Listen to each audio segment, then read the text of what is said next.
Okay, let's talk about something that can seriously make or break a good paper. Page formatting. I know. It might seem like a tiny detail, but trust me, getting it right makes a massive difference in how your ideas actually land. You've been there, right? You spend hours researching, you've crafted these perfect arguments, and then you get the paper back and see points docked for formatting. It is so frustrating. It feels like the way your page looks is getting in the way of your actual ideas. Well, here's the good news. This is a super easy problem to fix. The rules are actually pretty simple, and we're going to walk through them right now, step by step, so you never have to lose those easy points again. Let's do this. All right, let's dive right in, and we're going to start with the classic, doing your work by hand.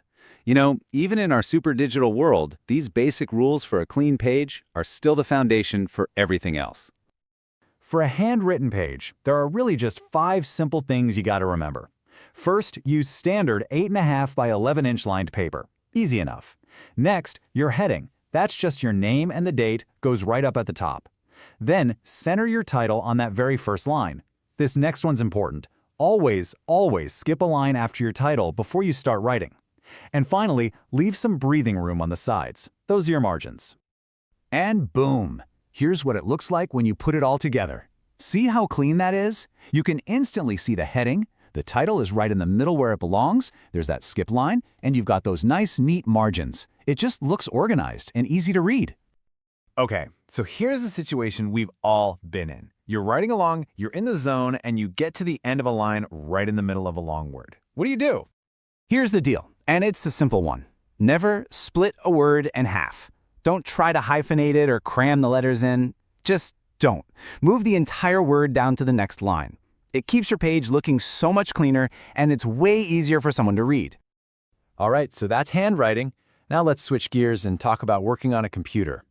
The tools are different, obviously, keyboard instead of a pen, but that main goal of making things clear and readable, that stays exactly the same.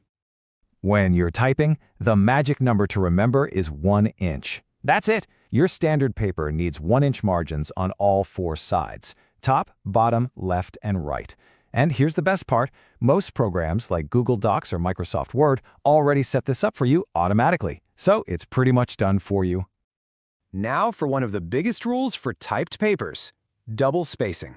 It sounds fancy, but all it means is leaving one full blank line between each line of your text. And there's a really practical reason for this. It gives your teacher, or whoever's reading your paper, actual physical space to write comments and give you feedback.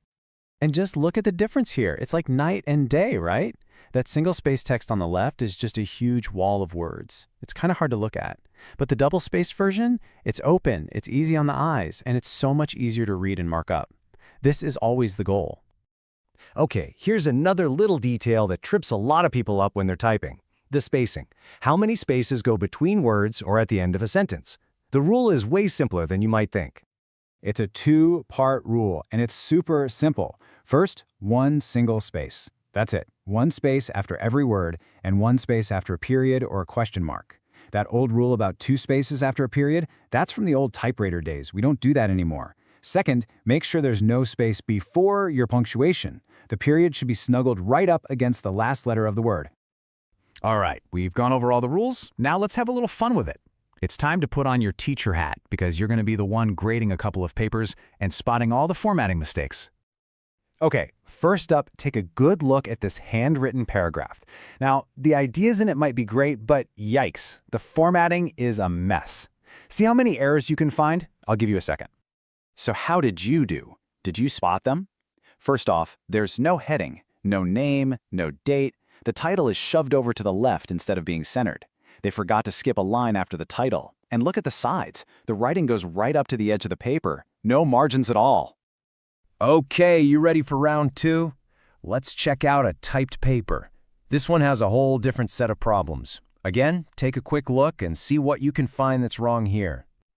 And the verdict is, this one's a mess too. There are no margins, so the text is slammed right up against the sides. Again, no heading.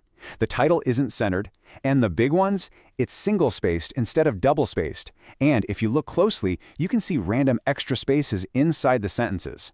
Just fixing these things would make it look 100 times better. So we've seen a lot of what not to do, but what does that final transformation actually look like? Well, going from a messy, confusing page to a clean, mastered one is honestly so satisfying. And here it is, the before and after. On the left, you've got the messy version. On the right, the properly formatted one. Now, think about this. The words are exactly the same. The ideas have not changed one bit. But that after version just presents those ideas with professionalism, with clarity, with care. It's so much more convincing. And really, that's what this is all about. Good formatting isn't just about following some random rules your teacher made up. It's about presentation. It shows your reader you care about your work, and it shows respect for your own ideas by giving them a clean, professional space to be heard. In the end, it really just boils down to this simple phrase. Format is just the way everything looks on the page. It's the visual foundation that holds up all of your amazing hard work. So I'll leave you with this question to think about. Now that you know how simple these rules are, how can you use them? Not just to get a better grade, but to make your own ideas, your own arguments, even more powerful. Because how you present your ideas matters. Now go make them shine.